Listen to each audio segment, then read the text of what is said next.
Here to break it all down, NBC News White House correspondent Vaughn Hilliard, New York Times White House correspondent Luke Broadwater, MSNBC political analyst and Boston Globe columnist Kimberly Atkins-Stohr, and MSNBC legal analyst, former federal prosecutor Paul Butler. Vaughn, first to you. President Trump filed this lawsuit less than 24 hours after the story dropped. And even before he did it, he remarked on the recent victories he's had in settling lawsuits against media outlets. So how much did that inform the very quick response they had to this Journal story?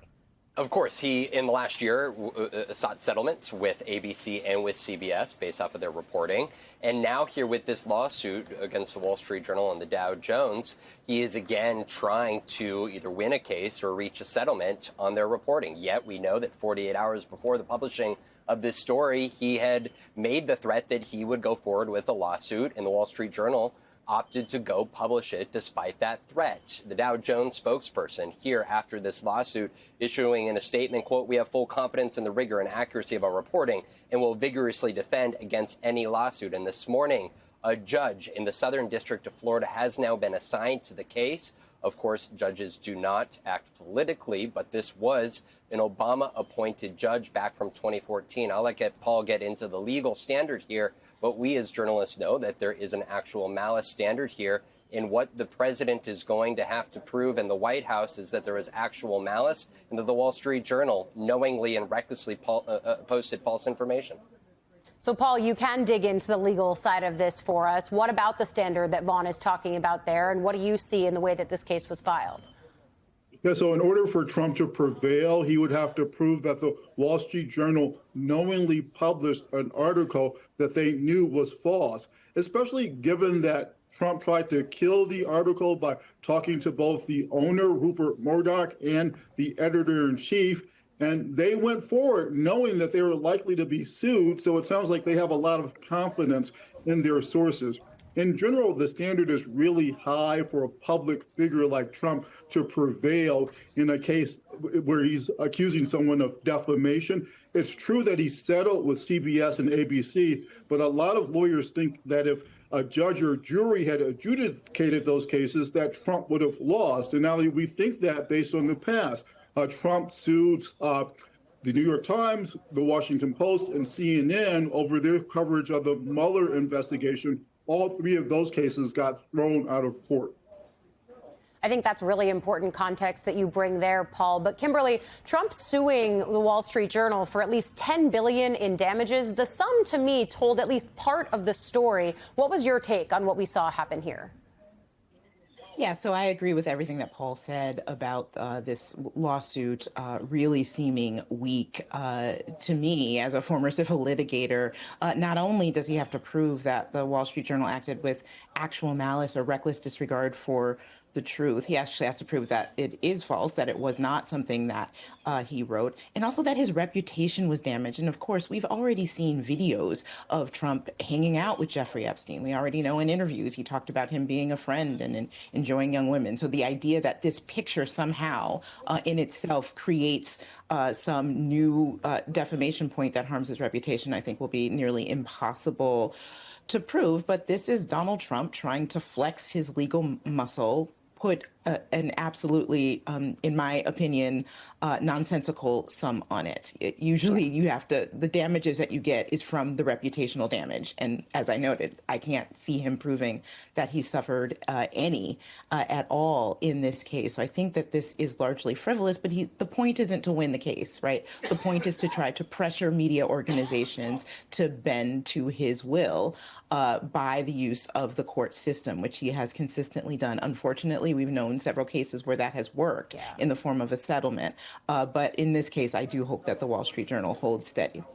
Yeah, that's why that number talked so loudly, at least to me, Kim, when I first saw this suit and the $10 billion figure attached to it. I think, Luke, the other side of the coin is, as much as we're talking about the fact that Trump likes to flex his legal muscle, the other output of filing a case like this means that it might stay in the news cycle for longer at a time when Trump keeps trying to tell people, let's stop talking about Epstein. Obviously, that hasn't worked yet, but does the White House have any concern that this could have the unintended effect of, yes, showing that Trump has legal fight, but then also that this is still very much in the news cycle? Right. It's definitely a risk. You know, this is the story that Donald Trump has not been able to outrun in his second term. Many times when there's a bad news cycle for the president, he's able to quickly move on to something else. You know, the Trump administration has this flood the zone strategy where they're doing so much all the time. It's hard for the news media and the public to keep up with them. But the Jeffrey Epstein files have dogged the president for more than 2 weeks now. And so what they've done with these latest moves, both the filing against the Wall Street Journal and also with the filing in New York to release some of the grand jury testimony, is they're trying to shift the focus of responsibility onto other people besides Donald Trump, right? They can unify the MAGA base, or at least attempt to, against a mainstream media outlet. That's been a strategy Donald Trump has used all along throughout his career. The other is that he can shift the blame for releasing documents not on himself at his own Department of Justice, but on a judge in New York, and can say, well, look, this federal judge is the reason you can't have more information, not Pam Bondi or myself. So will the MAGA base, you know, go along with this strategy and shift the blame onto others instead of the Trump administration? That remains to be seen, because right now Donald Trump is under a lot of political pressure from his very own supporters. Yeah, and understandably so, right? Because while he was on the campaign trail, he and now other key officials of his orbit, who were once, of course, out of office and talking about this as lay people, were promising more transparency around the Epstein files. Now they are the very ones with control of the levers of power of government, and now that transparency is not coming. You know, Luke brought up something, Vaughn, about the DOJ requesting some grand jury transcripts to be released. It seems like at least one strategy that the administration might be using to try to let some steam out of the pot here. The thing is, hearings on that request may be secret, meaning the public wouldn't even see what the DOJ specifically requested, at least not at first. So are there other moves that the Department of Justice may take to try to satisfy these calls for transparency? We know that a special counsel is off the table, but as Trump gets more frustrated, as we reported over the weekend that he is, what else could come here? Right. Well, they could do a lot. They could seek to unseal all of the evidence against Jeffrey Epstein and Ghislaine Maxwell. Of course, it'd be up to a judge on whether to actually present that to the public or not. In this, a judge in the Southern District of Florida may very well hold a hearing to determine whether these grand jury transcripts, if in fact that is what the Department of Justice is seeking to release, will be released to the public, and to what extent are they redacted to protect victims or others who were never actually charged criminally. And I think that hits at the heart of what Luke was discussing here, and that is, to what extent does this White House or allies of it try to put the onus on this Obama-appointed judge for not releasing the actual files? Now, I think this hits at the heart of actually new reporting over the weekend that I did with our Stephanie Ruhle. Steve Bannon, I think it's important to note, has been one of those allies who has been on the front lines calling for the unsealing of all the evidence in the Epstein files. At the same time, he has 15 hours of footage that he personally shot with Jeffrey Epstein back in 2019 before his rearrest in New York. I tried to get a hold of Steve Bannon to ask about the release of the footage. He has suggested that he will be releasing a documentary sometime next year, but that is a far cry from releasing all 15 hours of footage that he is in possession of. I talked to Mark Epstein, the brother of Jeffrey Epstein, who has said that he hasn't seen those 15 hours of footage, and he wants access to them to hear directly from his brother and what he and Steve Bannon were discussing, Allie.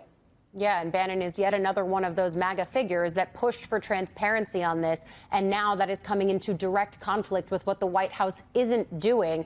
I think, Paul, I want to focus on Jeffrey Epstein specifically here, because amid the calls for transparency are a desire to see who else his clients were. But he was known to Florida law enforcement, for example. After a 2006 investigation, Epstein was indicted and ultimately pleaded guilty to 2 state felonies, including soliciting a minor, criticized then as a sweetheart deal. He was mentioned to New York police. We know he had an estate in Ohio. So could any of the public release of more information end up sparking any new local investigations on any of these fronts when it comes to Epstein specifically?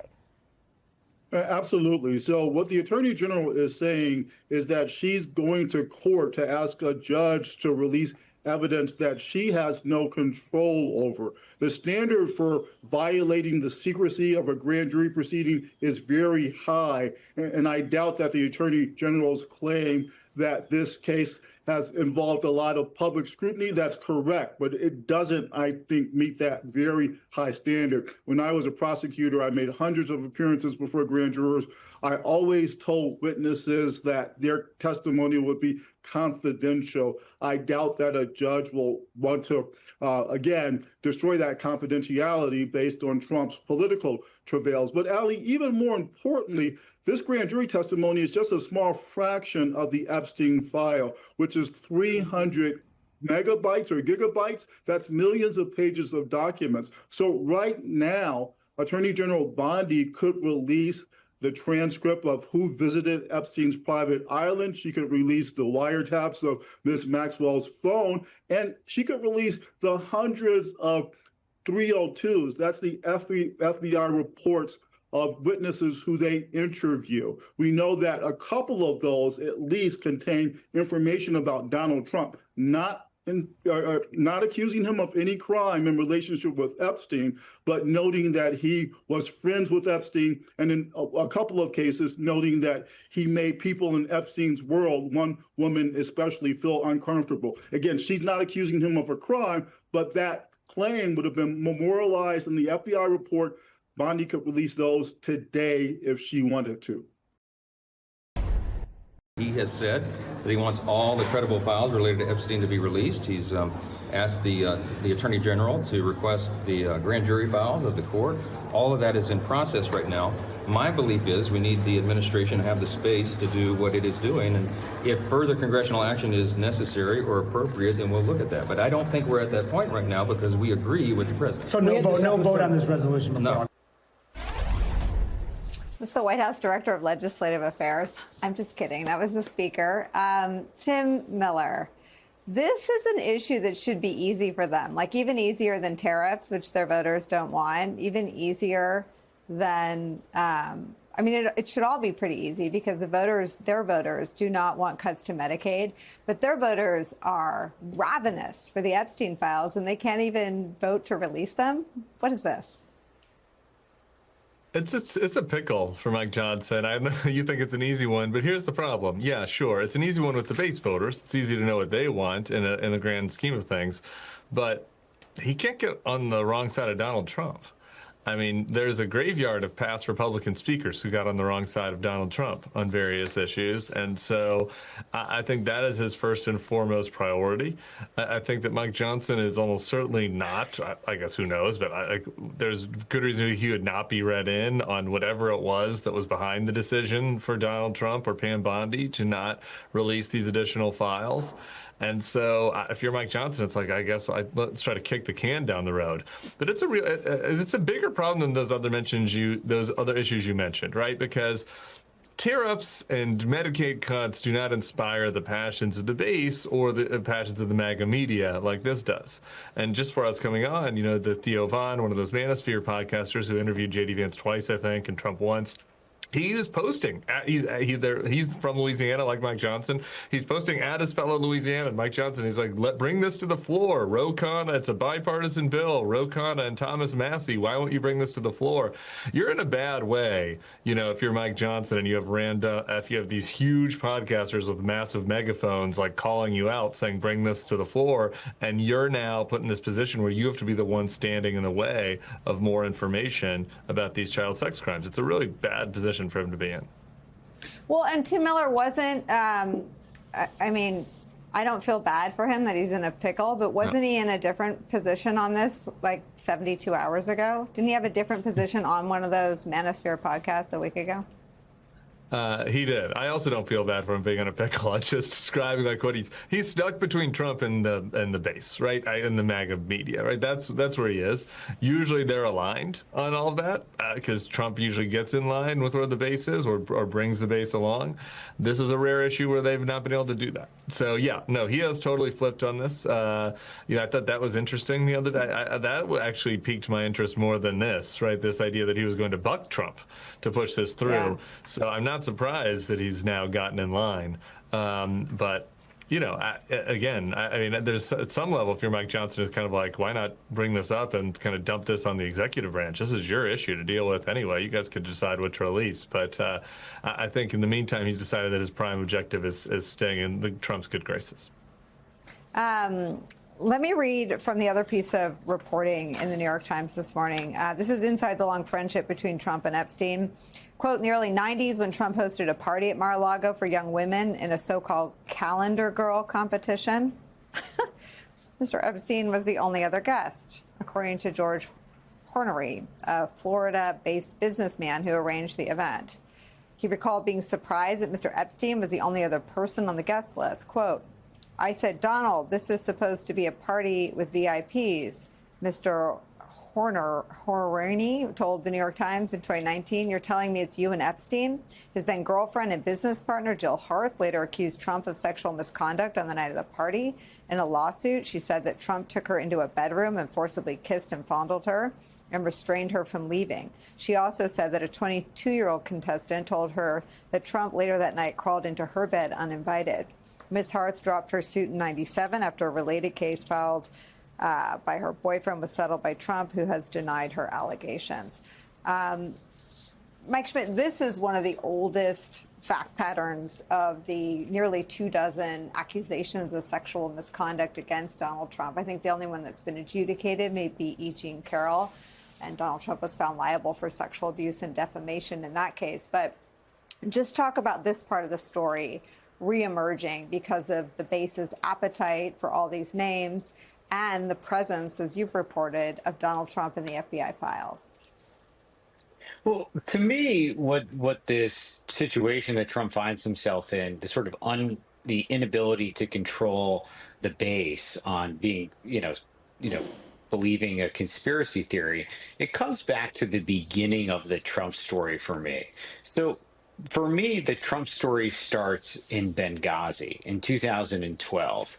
And in the aftermath of that attack, the far right-wing media and folks on Fox News stoked the base in conspiracy theories about what happened in Benghazi, that there was some sort of Obama cover-up, that there was something that the government had done, our own government had done maliciously or incorrectly, that was more than just the fact that our outposts at Benghazi had been attacked.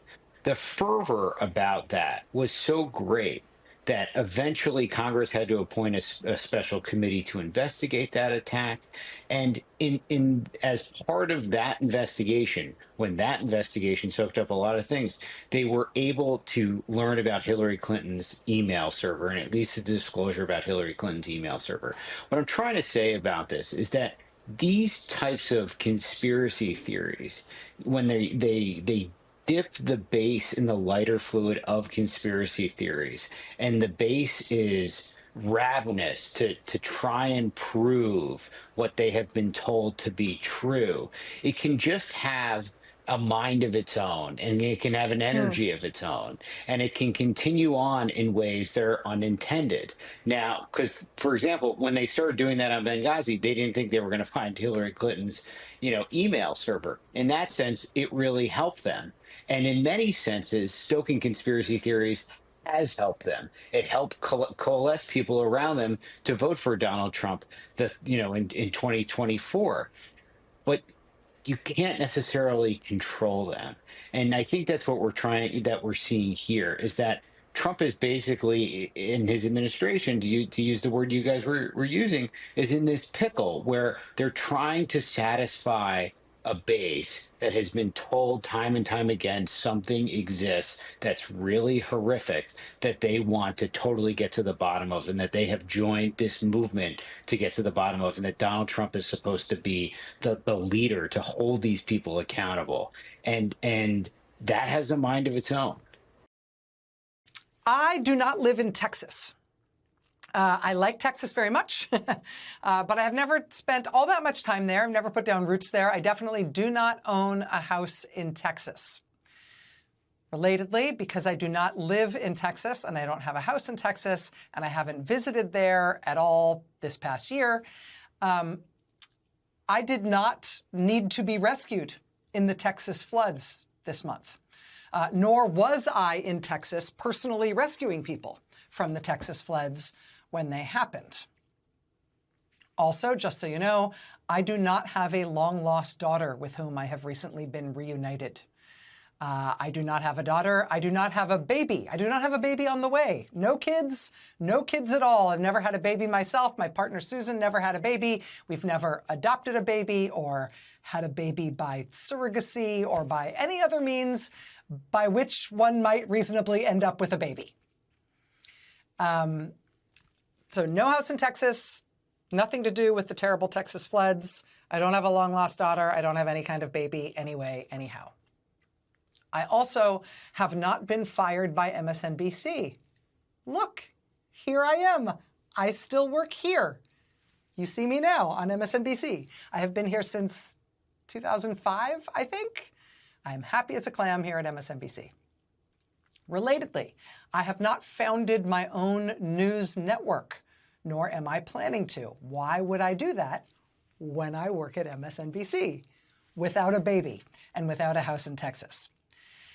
And I say all this because if you have been looking at the internet machine, particularly if you have been looking at Facebook, you may have heard or seen stuff about me that contradicts those things that I just told you. And, you know, I've been around for a while. I've been in this business for a while. I'm used to people saying fake stuff about me to get a rise out of people or to get under my skin or for some other self-serving purpose. I'm used to it. I don't particularly care. But I gotta say, it's different now. Now, because of AI, the fake stories are more compelling to people and more believable. They're really finely targeted and calibrated to tell people things that they want to hear, or specifically to tell them things that they want to click on to learn more about. The biggest change, I think, is that there are often now AI-generated pictures or even videos that are designed to make you think that you're not only reading a story that has some appeal to you, but there's visual proof of what the story says. And AI will generate any visual proof that you want. So there I am, rescuing people supposedly in the Texas floods. And there I am with a baby of some derivation. And here I am having a security guard take the White House press secretary off of my set in a TV studio or something. None of this is real. None of this is real. This is all AI generated. And to me, it all looks really fake. Like if you yourself are the subject of some of this AI slop, I can tell you, these images like this look clumsy and ham-handed and weird. And if you look really closely, some of the tells are there. The baby has too many fingers. There's a random extra arm in the picture with the old lady in the floodwaters. And there's these other weird things that are weird and wrong if you look really closely. But we don't always all look really closely. We don't always have a reason to. You know, if you're just scrolling through stuff on the internet, you might think this stuff is real. It is way more believable to a lot of people than it used to be before AI took over all social media. So, I mean, honestly, don't feel bad. It's no fault of your own if you saw any of this and believed any of this. For your convenience, I will say if you ever do see something about me online and you want to check to see if it's true, one place you can go to see if it's true is our website where we catalog this stuff, which is isthatreallyrachel.com. That's the website address, isthatreallyrachel.com. We try to keep up with this stuff there so you can check to see if it's real. Again, isthatreallyrachel.com. In addition, I will mention the website Snopes, Snopes.com. They always do a really good job debunking this kind of stuff, not just stuff about me, but everything. Snopes is great. And there's almost nobody else who does it as sort of consistently consistently well as they do it. It makes them pretty invaluable. You should bookmark Snopes, SNOPES.com, and you can always check that regularly against stuff that's circulating online or any rumors that you hear in the news if you want to see if it's true, see if it's been debunked.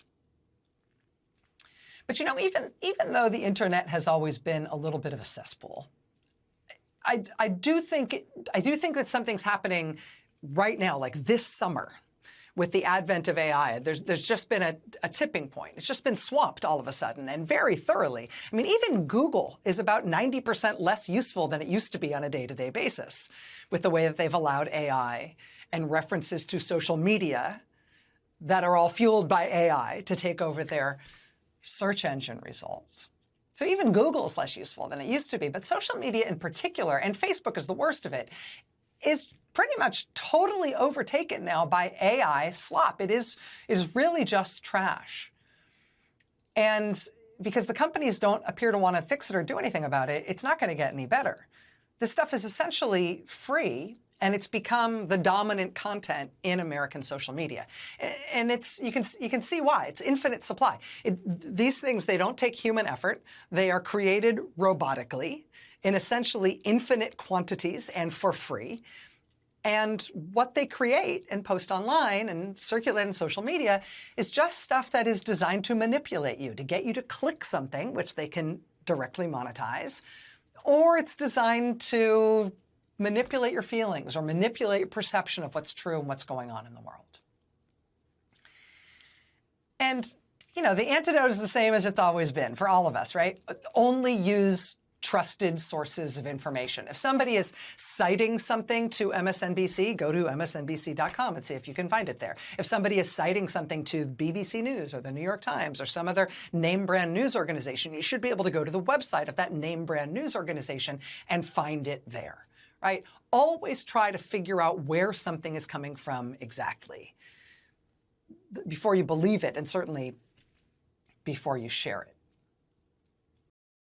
I want to bring in NBC's Garrett Haake at the White House. Michael Schmidt is the investigative reporter with the New York Times who wrote about Epstein's accuser. Sarah Ellison is the democracy reporter at the Washington Post. And Reed Galen is an independent political strategist and co-founder of the Lincoln Project. So, Michael, this incident that you write about being, was allegedly happened in 1995. Tell us more about it and what made this former employee go to the FBI in the first place. This woman was one of the, if probably not the first person to blow the whistle on Jeffrey Epstein back in the 90s, reporting him to the NYPD and later to the FBI. What this woman described to us was how in those interactions with the FBI in the 90s and then again a decade later, she recounted to the authorities about an interaction she had with Trump, where Trump was in the room with her and Epstein. He kind of stood in front of her in an awkward way, and Epstein took him out of the room, and she overheard Trump saying that she looked like she was in her teens. There was nothing about that incident in and of itself that was criminal. The woman did say to the authorities that she wanted them to look into Epstein's ties to powerful men like Trump and Bill Clinton.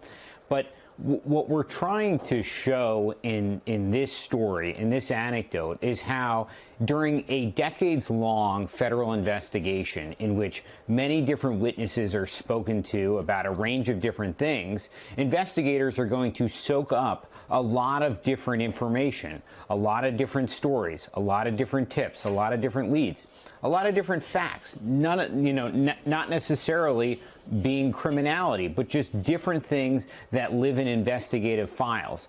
It's those types of details that Trump's allies and supporters have really been after. They want to know everything there is to know about Jeffrey Epstein and his ties to powerful people. And in this story, this woman's account to the authorities is an example of that type of anecdote, that type of information that is soaked up in a federal investigation. You have to remember, just a small portion of what investigators collect during any federal investigation, especially one that goes on over decades, is ultimately used in court and subjected to cross-examination and is presented, with the judge overseeing the whole proceeding.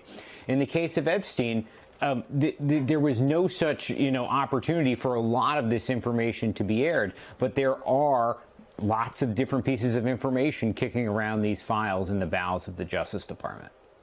So, Michael, we should note the White House contests Trump was ever even in Epstein's office. The FBI did not respond to a request for comment. But to your point, that this shows how the Epstein files could contain material that's embarrassing or politically problematic for Trump. I'm wondering what you're hearing about that. And of course, I'm thinking back to his first run for office when he beat Hillary Clinton, the infamous Billy Bush conversation. Other accusations in the past have not had an impact on him in the way that, let's call it, traditional politics might have seen in the past. So I guess the question is, what makes this different? What has made this so worrisome to the president that he just wants it over? Well, I think it's the cross pressure with his base. His allies and his supporters have for a very long time wanted to know all there is to know about Jeffrey Epstein, about every tie that he had to anyone, to what his criminality looked like, to how he took advantage of young women, and in anything and everything that illuminates the Epstein story.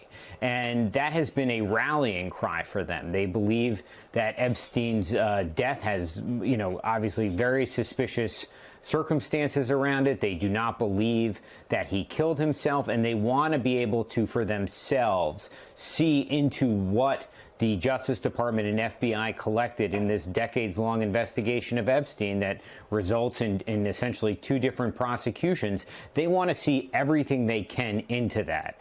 And the problem that the base has had is that you had the Attorney General come out, just in the past couple of weeks and basically say, there's nothing to see here. There's nothing to see here, and there's not a lot more that we're going to be able to give you.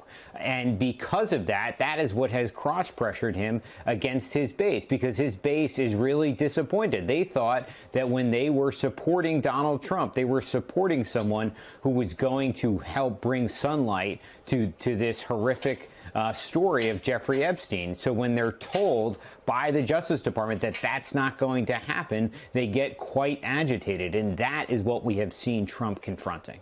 So let's talk about the sunlight, Sarah, because you have a quote from a podcaster named Liz Wheeler. She's aligned with MAGA.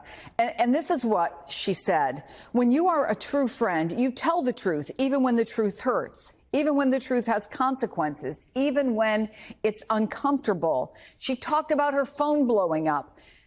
Tell us what it was blowing up about and what that one quote reveals to you as a journalist as we try to understand this story in the bigger context.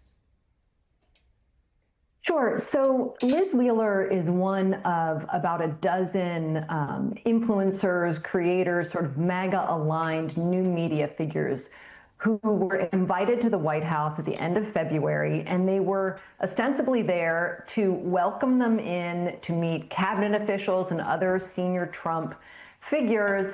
And the whole point of the meeting was not about Epstein at the time. Caroline Leavitt, the White House press secretary, declared to the assembled group that had come in that they were there because this White House was no longer going to give access and platform and going to work around or with the mainstream media, which was really, which they see very much as an enemy to Donald Trump and his administration. And so Liz Wheeler was brought in, and all of the people who were there that day were handed a labeled file called Epstein Files Phase 1 from the most transparent administration in history.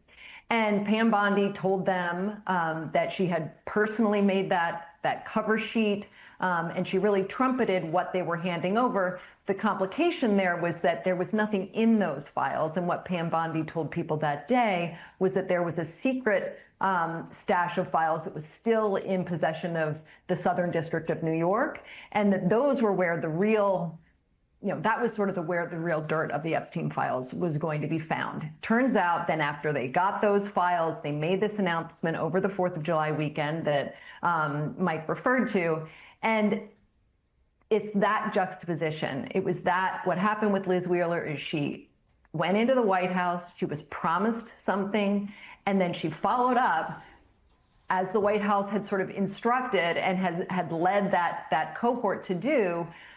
with the actual files that were non-existent. And so she really dug into that. And she was one of many. I mean, it's interesting because this group, they are some of the people who have held Trump and particularly A.G. Bondi's feet to the fire in a way that is quite unusual for this reporting, for this group of reporters. And what she had described to me, and the reason that people care about this file, and the reason that people care about the Epstein story is, yes, Trump and his FBI director, his deputy FBI director, have been talking about this file for years before they were in office.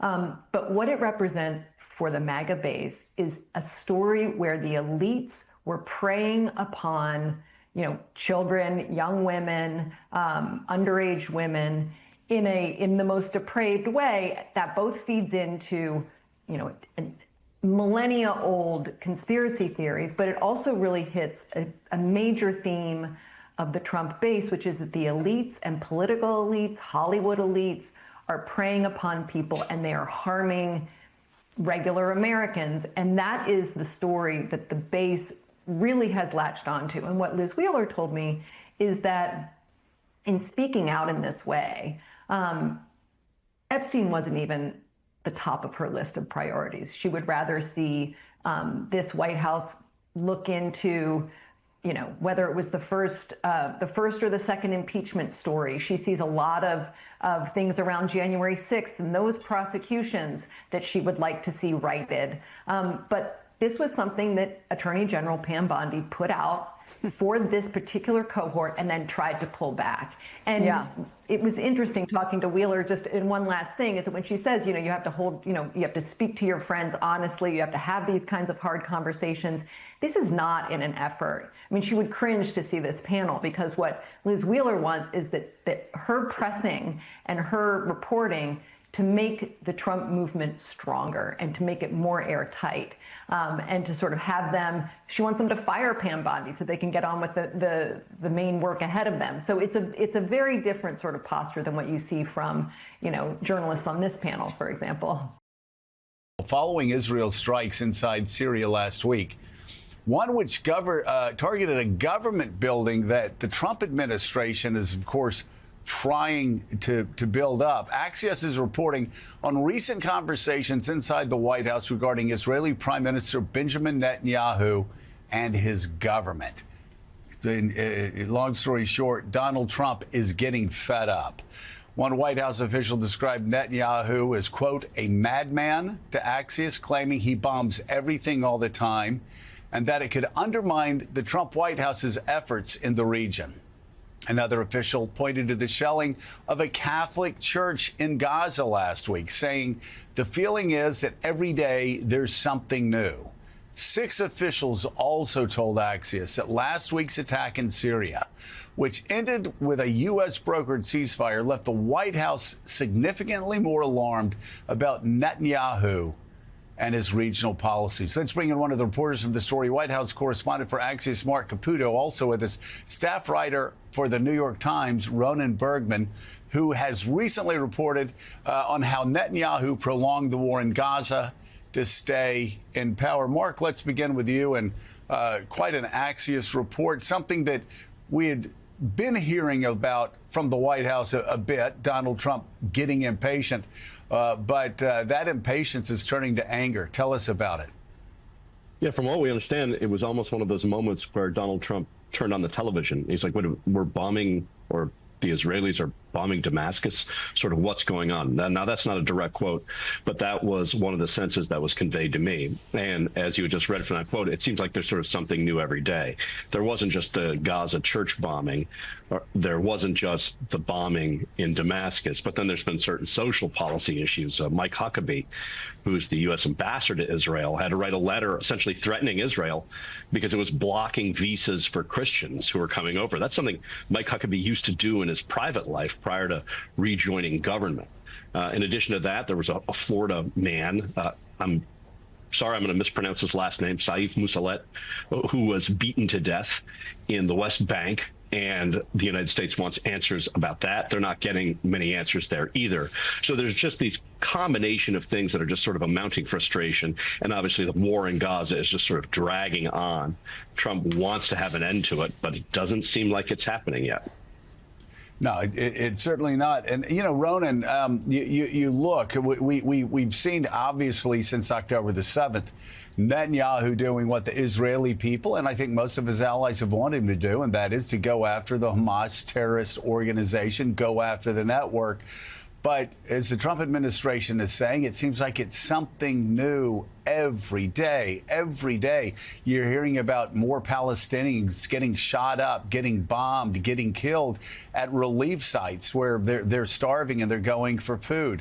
You had Mark talking about the bombing of the church in Gaza.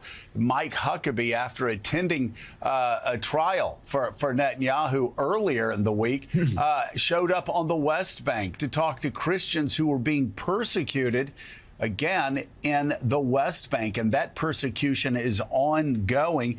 And then, of course, the killing of Americans. And your reporting laid out in great detail what many people have been concerned about now for a year or two, and that is that Netanyahu knows when the shooting stops, his coalition is likely to end as well. And so it's one war after another war after another war, one fight, another fight after another fight. And in the meantime, as I'm sure Richard Haass, we lost Ronan. Richard Haass, I'm sure that you would agree that you know, demolishing Hezbollah, Hamas, Iran, hurting Iran's air defenses, all great things. But there's a lot of bad with the good, and he seems content on provoking hostilities every day. At least that's what the Trump administration is saying right now. Yeah, Joe, I think the distinction you draw is exactly right. There's on one hand where Israel has, quote unquote, remade the Middle East. What's happened with Iran, what's happened with Hezbollah, the military weakening of Hamas, and that's widely applauded. It's really been quite extraordinary.